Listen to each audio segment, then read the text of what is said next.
Terima kasih pemirsa, Anda masih bersama kami. Bang Elman, kita coba mendengarkan dulu Bang, bagaimana sebetulnya manfaat dan mudarat dari pilkada langsung dan juga atau lewat DPRD.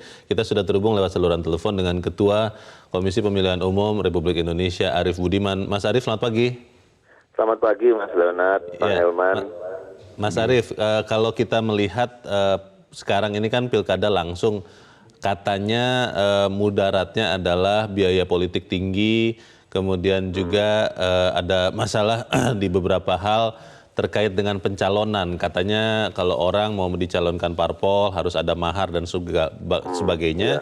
Akhirnya muncul wacana pemilihan lewat DPRD. Kalau menurut KPU sebenarnya seperti apa baik buruknya dua cara ini, Mas Arief?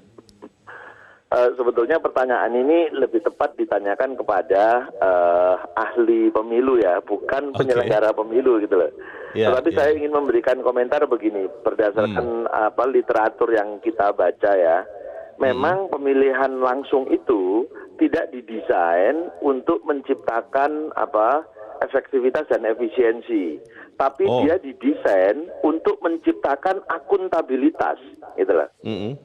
Nah, kan beda dengan sistem kerajaan misalnya. Dia sangat efektif, efisien. Begitu rajanya mangkat, ya sudah putra mahkota langsung menggantikan sang raja. Kan begitu. Tapi akuntabilitasnya bagaimana? Karena tidak melibatkan publik, gitu loh. Nah, untuk menciptakan sistem pemilihan yang akuntabel memang dibutuhkan biaya. Nah, tetapi apakah biaya itu kemudian diukur terlalu mahal atau terlalu murah? Maka semua pihak harus sama-sama punya semangat menciptakan pemilu yang murah. Nah, murah itu bagi penyelenggara pemilu, dia harus mendesain pemilunya murah. Bagi peserta pemilu, dia juga harus mampu mendesain kompetisi yang murah. Nah, undang-undang sebetulnya sudah membuka ruang untuk itu, ya. Jadi KPU misalnya dalam pengadaan kita sekarang menggunakan e-katalog, dan itu terus berkembang. Mulai tahun 2014 itu hanya 4 item yang e-katalog. Kemudian pilkada 2000 Kalau untuk pilkada 2020 yang terdekat ini, kalau kemudian pemerintah memutuskan untuk kalau pilkada langsung kan sudah tidak terlalu susah. Tapi kalau diputuskan misalnya pilkada lewat DPRD, itu akan mengganggu rangkaian proses pilkada itu tidak, Mas Arief? Sampai hari ini semua kita rancang untuk pilkada langsung, ya, mulai penganggarannya, persiapan personilnya, persiapan logistiknya. Tentu kalau tiba-tiba dirubah dengan pemilihan langsung, maka hal yang kita lakukan itu bisa berubah, bisa sia-sia sampai dengan kalau diubah lewat DPRD maksudnya ya, Mas Arief ya? Iya. Nah, kalau misalnya ada argumentasi bahwa ini biayanya mahal, sebetulnya desain pemilu kita sekarang sudah didesain bisa menjadi lebih murah. Karena misalnya biaya kampanye dulu kan peserta pemilu nanggung sendiri. Sekarang kan sudah dibiayai oleh negara. KPU sudah menganggarkan beberapa jenis kampanye. Pengadaannya juga lebih murah. Mas Arief, apapun yang diputuskan pemerintah, KPU siap melaksanakan ya? Ya, KPU tentu siap. Ketika undang-undang sudah diputuskan, apapun bentuknya ya KPU tentu harus siap, gitu ya. Baik, nanti kita ikuti perkembangannya selanjutnya. Terima kasih Mas Arief Budiman sudah bergabung bersama kami, mencerahkan kami. Selamat pagi. Bang Elman, sebetulnya kalau lewat DPRD, pertanyaan sebagian besar orang adalah, apakah kita bisa percaya kepada anggota DPRD tidak juga melakukan katakanlah politik uang yang seperti dituduhkan marak terjadi lewat pilkada langsung, atau seperti bagaimana? Jadi begini Bung Leo, tidak ada juga jaminan, katakanlah ketika pilkada langsung biaya politiknya tinggi, lalu kalau lewat DPRD lalu tidak lalu murah gitu kan, tidak ada jaminan. Jangan-jangan juga lewat DPRD lebih mahal kan gitu kan? Karena ya begini Bung Leo, kita ini kan transaksional ini kan bukan hal yang baru. Jadi dan dunia luar juga sudah menganggap ya Indonesia ini ya emang ya lambangnya ya korup kan gitu kan. Jadi nggak bisa, kita nggak usah malu. Boleh, mestinya malu, tapi harus berubah. Ini kan mulutnya bilang malu, tetapi tidak berubah. Perilakunya begitu. Jadi maksud saya kan gini, memang harus kita akui, pilkada langsung itulah sebetulnya penyebab salah satu mengapa banyak kepala daerah yang masuk penjara gitu kan. Karena? Ya karena ketika dia ikut pilkada, konon katanya misalnya untuk bupati menjadi bupati itu ya diperlukan kalau misalnya rata-rata 30 sampai 40 M, bahkan ada 50 M. Wah. Kalau tingkat provinsi gubernur ya bisa 100 sampai 150 M gitu kan. Wah. Jadi ini kan cerita dari cerita ke cerita gitu kan. Nah, Anda bisa bayangkan masuk akal nggak dia tidak akan mengembalikan modal. Tidak masuk akal. Nah, kalau mengembalikan modal, dari mana? Nggak mungkin berdasarkan gaji. Maka dia harus mencari peluang korupsi. Nah, inilah yang menyebabkan mengapa kita atau banyak orang juga keberatan. Sehingga berpikir untuk kembali lagi ke DPRD. Tetapi seperti yang saya katakan tadi, tidak ada jaminan. Nah, oleh karena itu menurut saya, apakah pilkada langsung maupun pilkada tidak langsung, sebetulnya dua-duanya sepanjang ada kesepakatan dan sepanjang aturannya tegas, bisa aman. Katakanlah misalnya gini, saya berharap ke depan pemerintah, KPU bersama partai politik duduk bersama. Membicarakan ini. Baiknya gimana? Kita mau pilkada bersih. Oke, kalau pilkada bersih, maka nggak ada uang. Nah, kalau katakanlah misalnya ketahuan misalnya partai politik, parpol menerima uang mahar dari calon, maka kalau terbukti dia menerima mahar, berapapun besarnya, maka kalau pilkada itu di kabupaten, maka di seluruh kabupaten itu partai politik itu tidak boleh ikut pilkada, tidak boleh ikut pileg, dan tidak boleh ikut pilpres. Wah, sampai nasional? Loh, sampai nasional. Oh. Kalau di tingkat wali kota juga seperti itu, di tingkat provinsi juga seperti itu. Sepakat enggak partai politik? Iya. Nah, termasuk juga peserta pilkadanya langsung didiskualifikasi dan dipenjarakan. Masalahnya kan selama ini ada dugaan permainan-permainan kotor atau gelap seperti itu, tapi kan kita tidak pernah lihat berujung itu, Bang. Nah, makanya saya bilang, kalau sepakat, maka pemerintah, KPU, dan parpol sepakat, maka kita tuntut penegak hukum. Kepolisian, Kejaksaan, dan KPK. Ikut. Langsung terlibat untuk memonitor. Katakanlah pilkada di Kabupaten Simalungun. Maka dari penegak hukum ini bersepakat. Siapa yang main? Kejaksaan aja, oke. Atau kepolisian, atau apa? Atau KPK. Nah, mereka memprototin. Demikian juga di tingkat wali kota, demikian juga di tingkat provinsi. Maka saya bilang, sepanjang aturannya dibuat dan sama-sama mau mematuhi, mau pilkada langsung, mau pilkada tidak langsung, semua bagus. Malah kalau saya bilang, kalau itu disepakati, kita tetap menganjurkan pilkada langsung. Supaya tidak ada kemunduran. Akuntabilitas tadi ya, seperti dikatakan. Kalau tidak ada perubahan, jujur aja, saya sependapat dengan Menteri Dalam Negeri, memang mengkhawatirkan ini pilkada langsung ini. Tetapi sebenarnya saya mengatakan, tidak ada juga jaminan DPRD itu bersih. Jangan-jangan juga, dulu juga kan kita pun tahu. Lah, kalau misalnya 45 orang DPRD di satu kabupaten misalnya, berarti kan setengah tambah satu berapa? Kan gitu kan? Ya tinggal katakanlah 30 sip. 30 sip kuasai DPRD, terpilih dia jadi bupati, terpilih dia jadi wali kota, terpilih jadi provinsi, kan begitu. Nah, untuk itu ya at all cost. Nah, ini yang saya katakan. Sebetulnya yang paling utama di sini adalah partai politik. Kalau partai politiknya mau bersih, tanggung jawab, saya pikir negara ini akan akan bersih? Itu pertanyaan terbesar kita dan pertanyaan paling besar selama ini, selalu paling besar pertanyaan itu, apa iya partai politik mau bersih, Bang? Tapi kita harus jeda dahulu dan pemirsa tetap bersama kami, Editorial Media Indonesia segera kembali.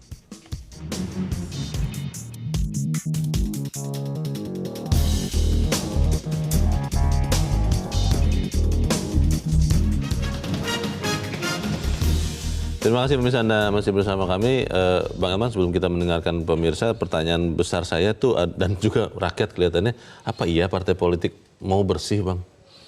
Ya, kalau dalam pernyataan-pernyataan partai politik itu, wah kami mau bersih dong.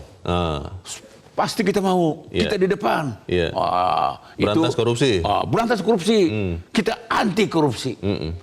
Itu ucapan pastilah. Kenyataannya seperti itu, saya nggak mau jawab itu. Berbeda? Nggak, pokoknya saya tidak mau jawab pertanyaan itu. Tapi kalau ditanya, apa partai politik mau bersih? Oh, kita di depan. Apakah partai politik anti korupsi? Kita anti korupsi. Tapi ketika lo kok kader-kadernya ditangkap melulu, itu hal lain itu. Itu oknum. Oknum itu, bukan partai politik itu. Jadi kalau ditanya apakah mau bersih, saya tidak mau jawab itu. Saya jawab dengan tertawa aja. Oke, baiklah. Kita akan bertanya kalau gitu kepada pemirsa Metro TV. Kita sudah terhubung dengan Pak Iwan di Jember, Jawa Timur. Pak Iwan, selamat pagi. Selamat pagi Bang Leo dan Bang Elman. Selamat pagi. Silakan Pak Iwan, bagaimana pendapat Anda, Pak? Yang jadi masalah begini, kalau sudah ngomong demokrasi langsung dan tidak langsung, ini persoalan hukum ketatanegaraan. Kita kan sudah punya, tapi Undang-Undang Dasar 45 sekarang ini tidak punya. Yang ada Undang-Undang Dasar amandemen. Dan itu dibentuk oleh orang-orang, menurut saya, maaf saja, orang yang terkena penyakit sindroma, fobia, dan bahkan paranoid. Nah, yang jadi masalah sekarang, sejarah membuktikan kita kan anti yang otoritarianistik, kemudian sentralistik dan militeristik. Sudah jalan dalam reformasi. Lalu jadi menurut Pak Iwan sebaiknya tetap pilkada langsung atau bagaimana, Pak? Nanti kita bahas lebih lanjut, sebab sejarah membuktikan. Dinamika demokrasi Pancasila itu, coba tahun 45 sampai 50, tahun 49, itu demokrasi apa? Ala militer, karena untuk menegakkan NKRI. Tahun 50 sampai 59, itu parlementer. 59 sampai 66, itu demokrasi terpimpin. 66 sampai 98, itu demokrasi konstitusional. Itu pelajaran berharga bagi kita. Birokratik, struktural karir, itu menjadi jabatan politik.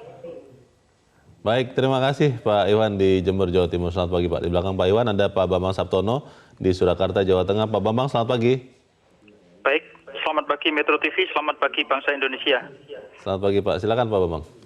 Menimbang pilkada langsung atau oleh DPRD, bahwa pilkada bupati atau wali kota secara langsung oleh rakyat, saat ini dinilai sangat mahal biayanya bagi calon kepala daerah, yaitu antara 15 sampai 20 miliar rupiah ya Mas ya. Nah, dari besarnya biaya tersebut menyebabkan kepala daerah terpilih ini berpotensi akan melakukan tindakan korupsi dengan mencari pengembalian biaya pilkada ketika menjabat. Nah, di sisi lain Mas, bahwa pemilihan kepala daerah secara langsung dinilai sebagai kemajuan demokrasi, yaitu dengan melibatkan langsung masyarakat, bukan lagi DPRD seperti Orde Baru dulu. Nah kemudian begini, menurut kami, bahwa sistem pilkada langsung ini lebih baik dibanding dengan melalui DPRD. Tinggal bagaimana agar sistem tersebut berjalan sesuai dengan undang-undang.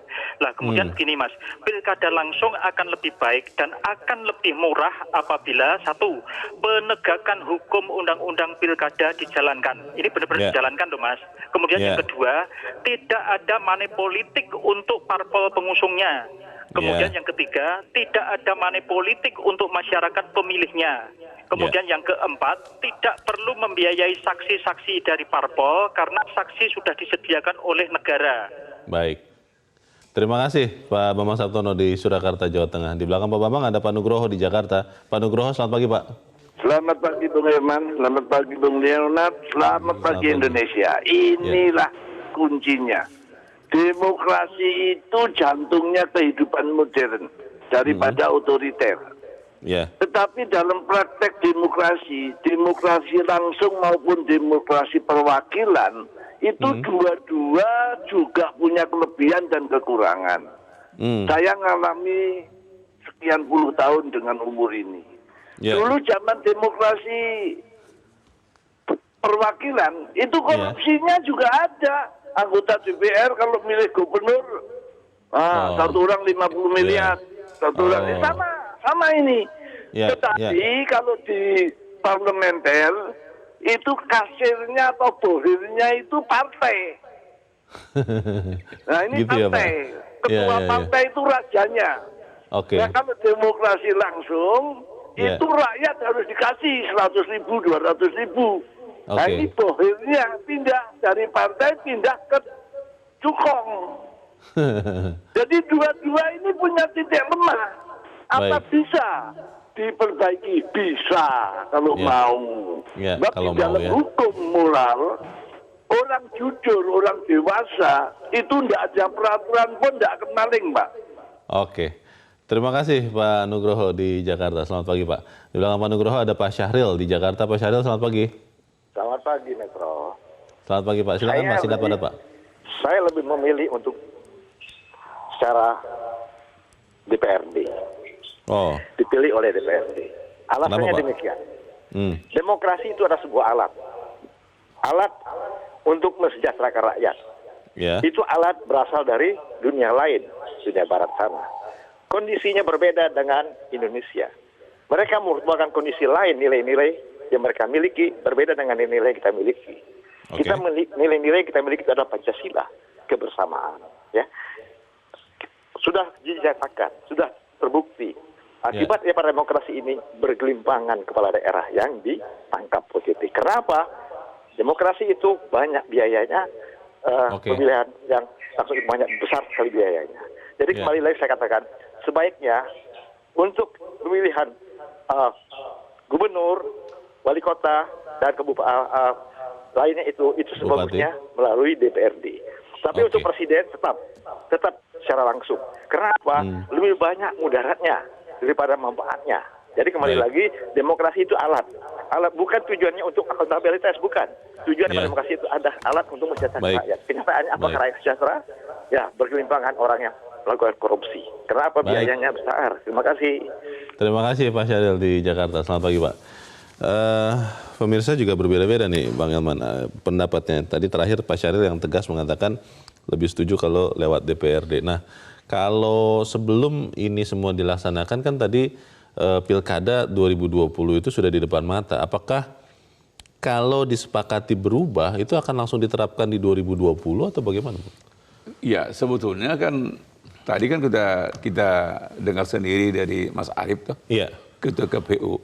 Betul. Ketua KPU itu mau langsung tidak langsung dia siap laksanakan. Memang yang akan kesulitan nanti adalah perorangan ya. Yang sudah terlanjur calon perorangan ya. Sudah terlanjur mengumpulkan dukungan KTP. Nah, nanti bagaimana dia nanti orang seperti ini nanti kalau DPRD gitu. Kalau diputuskan via DPRD itu.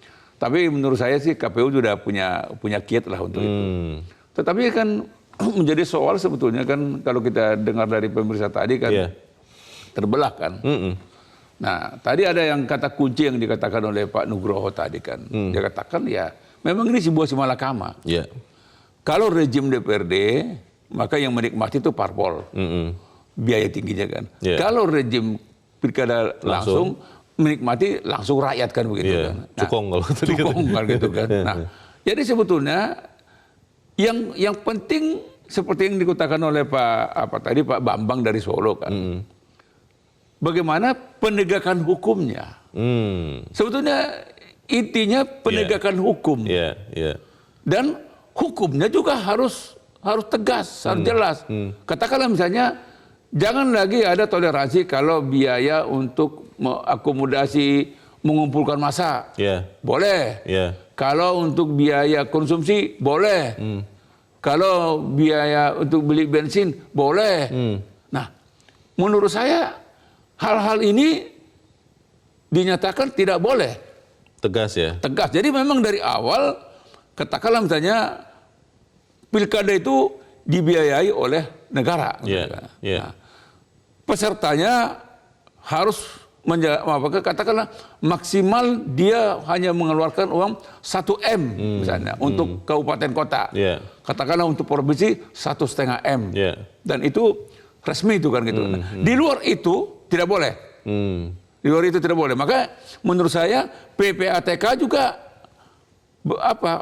aktif untuk menelusuri.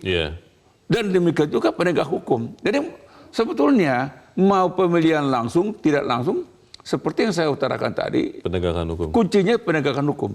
Persoalan kita selama ini kan penegakan hukumnya ini yang tidak jalan. Kita tidak tahu ujungnya. Tidak tahu ujungnya apa. Dan selalu ada belum apa-apa. Belum cukup bukti. Belum cukup bukti gitu kan. Nah, jadi itu saya katakan kalau penegakan hukum tidak ada, akan terjadi seperti yang kata Pak Nugroho tadi. Ya parpol atau rakyat yang menikmati gitu kan. Masalahnya kita bisa tidak membicarakan ini juga tidak berlama-lama Bang, karena kalau melihat katakanlah beberapa produk legislasi, rancangan undang-undang itu bisa makan waktu sekian lama. Padahal ini kan harus segera kita laksanakan. Kita harus jeda dahulu dan bisa tetap bersama kami. Editorial Media Indonesia segera kembali.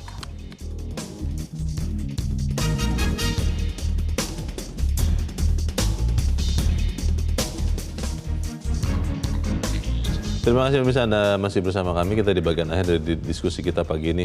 Bagaimana kalau melihat sistem politik, sistem hukum, legislasi yang kemarin salah satu yang bikin kita menghangat situasi di sini adalah revisi misalnya KUHP, rancangan KUHP itu yang sudah memakan waktu sangat lama untuk memprosesnya Bang. Nah, apakah kemudian kalau kita mau membicarakan mengenai pilkada ini, apakah sistem langsung atau lewat DPRD, apakah bisa dilakukan dalam waktu yang singkat? Ya, sebetulnya kan gini, ujungnya kembali kepada niat masing-masing aja. Kalau misalnya pemerintah tentu niatnya bagus, KPU niatnya bagus, parpol niatnya bagus. Kalau ketiga pemegang kunci utama ini punya niat bagus dan ikhlas, tulus, ya 1 minggu juga selesai itu. Kalau mau bisa. Kalau mau bisa. Nah, makanya saya bilang sebetulnya tergantung. Tergantung keinginan bersama. Mau nggak lebih bagus? Apakah kita tetap memelihara, kita tetap jadi bulan-bulanan gitu kan? Ini kan seperti kita bahas tadi kan, sebetulnya kan parpol ini mestinya punya rasa malu lah. Kan mestinya malu ketika kader-kader dia setiap saat ditangkap oleh KPK. Betul. Bahkan juga bisa polisi, bisa kejaksaan kan. Dan seperti yang kita utarakan tadi, kalau ketangkap oknum. Apa sebetulnya? Nanti belum inkrah gitu kan. Cenderung tidak bertanggung jawab. Cenderung tidak bertanggung jawab. Tapi kalau dikatakan mau bersih-bersih enggak? Mau. Anti korupsi enggak? Anti korupsi. Tetapi kan kalau kita susah membuktikan. Apakah uang mahar itu ada atau tidak ada? Itu kan tidak bunyi dia soalnya. Seperti angin terasa, tapi tidak tahu dari mana. Tidak bisa di mana itu angin itu. Tidak terlihat. Tidak terlihat, tapi terasa gitu. Dan ya saya nggak mau menuduh seperti Jakarta itu sudah seperti sekarang misalnya Jakarta sampai hari ini tidak ada wakil gubernurnya. Kita nggak tahu apa yang terjadi sebetulnya. Apakah betul-betul murni hanya karena masih belum ketemu calon dari PKS dan Gerindra, atau ada seperti angin memiri gitu ya? Atau jangan-jangan supaya tidak ada lagi yang tertangkap Bang, karena kan ada oknum kepala daerah yang tertangkap. Jadi supaya tidak tertangkap, tidak usah ada saja begitu. Ya bisa juga begitu. Atau memang anginnya itu jumlahnya belum jelas kan gitu. Kita kan nggak tahu. Nah, saya tidak berprasangka buruk. Nah, ini contoh-contoh gitu kan. Jadi menurut saya, pokoknya gini. Saya harap pemerintah, KPU dan parpol duduk bersama dan utamakan niat dulu. Kita mau bagus ke depan. Kita nggak mau lagi ada wali kota, bupati, gubernur tertangkap korupsi. Apakah oleh KPK, apakah kepolisian, apakah kejaksaan. Pokoknya sama. Dan mestinya ada dong rasa malu Iya. Kok ini nggak tobat-tobat ini parpol? Kan Abang selalu bilang bahwa memang di Republik ini kelihatannya rasa malu dan harga diri sudah diekspor habis katanya gitu. Udah habis, jadi nggak ada lagi stok. Jadi bagaimana itu? Ya memang ya satu-satunya ya harus kita import lagi dari negara-negara yang anti korupsi gitu ya. Atau rakyat sendiri Bang, bisa tidak diharapkan rakyatnya yang berusaha untuk meluruskan lagi? Jadi begini loh, saya tidak akan mau menyalahkan rakyat. Saya tidak mau mengatakan bahwa rakyat doyan duit itu saya nggak mau. Ya rakyat ya. Kalau ada, kenapa tidak? Tadi seperti Pak Nugroho kan bilang, ya daripada parpol yang makan, bagus juga rakyat yang makan kan gitu kan. Baik, yang penting adalah diskusi ini jangan berlama-lama. Jangan berlama-lama, ada niat baik dari Mendagri, tolong kita diskusikan, dan saya pikir Pak Mendagri niatnya baik. Baik, semoga kita cepat menemukan solusi. Bang Elman, terima kasih sudah hadir di sini Bang, selamat pagi.